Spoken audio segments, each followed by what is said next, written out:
Assalomu alaykum. Bugun sizlar bilan Zikring Lux modelini to yoqilishidan boshlab ishlatilishigacha obzorini qilib beramiz.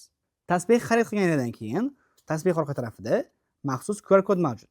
Ushbu QR kod orqali siz programmani telefoningizga olib olasiz.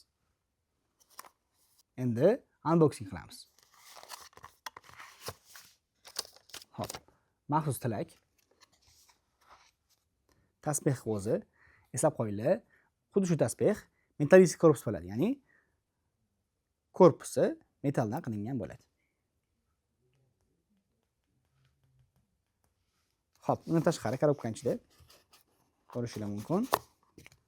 Maxsus o'zini kes chiqadi.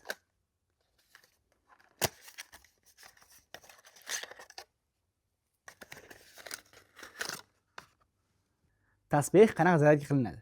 Ko'rishingiz mumkin, maxsus kes bor. Kes ochiladi va tasbeh jonlanadi. Undan tashqari xuddi shu USB port orqali головка tiqiladi bu yog'iga va zaryadka qilinadi. Asosiy joyi bor. Bu kes zaryadka olmaydi. Zaryadka oladigan turi ham bor, u lekin hozir bizda yo'q. Xo'p, ko'rishingiz mumkin, juda ham oson zaryadka qilinadi. Lekin Zikring modellarining boshqa modellarida, ya'ni aytmoqchi bo'lganim Zikring Jut va yoki Zikring F04 larda kesda ham zaryadka oladi. Tasbeh telefonga juda ham oson, ko'rishingiz mumkin. Programmani ko'chirib olgandan keyin xuddi shu joyda qurilmani qo'shish degan joy bor. Bluetooth qidiruv orqali qidiramiz. Xo'p, tasbeh bosib tursangiz xuddi shunaqa kod chiqadi Bluetoothda. Ya'ni ko'rishingiz mumkin. DB9E, mana DB9E. Bosamiz va tasbeh ulanadi. Tasbeh telefonga ulaganingizdan keyin ko'rishingiz mumkin. Bu yerda tasbeh aytganingiz sari bu yerda ham son ko'rinib turadi. Undan tashqari nastroyka bo'limiga kiragan bo'lsanglar, bu yerda nechta tasbehdan keyin vibratsiya berishni belgilasa bo'ladi. Misol uchun, oddiy misol, menga 20 tadan keyin vibratsiya berishni desanglar, tasbeh 20 tadan keyin vibratsiya berish boshlaydi. Undan tashqari bu yerda ko'rishingiz mumkin, sizlarni kunlik zikrlarni, oylik zikrlarni hisoblab boradi. Va yana bitta yaxshi taraf bor. Maxsus tasbeh degan joy bor. Nastroyka kirasizlar va u yerda belgilasanglar bo'ladi. Misol uchun, men shu tasbehdan 33 ta aytmoqchiman desanglar,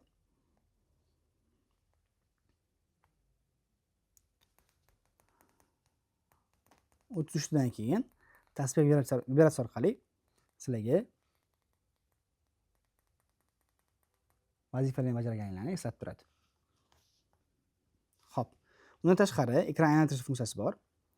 Bu nimaga yordam beradi sizlarga? Bir xil tasbehni bunaqangi ishlatadi, bir xilli bunaqasi ishlatadi. Hamma o'ziga qulay ishlatgani uchun ekran aylantirish funksiyasi ham bor.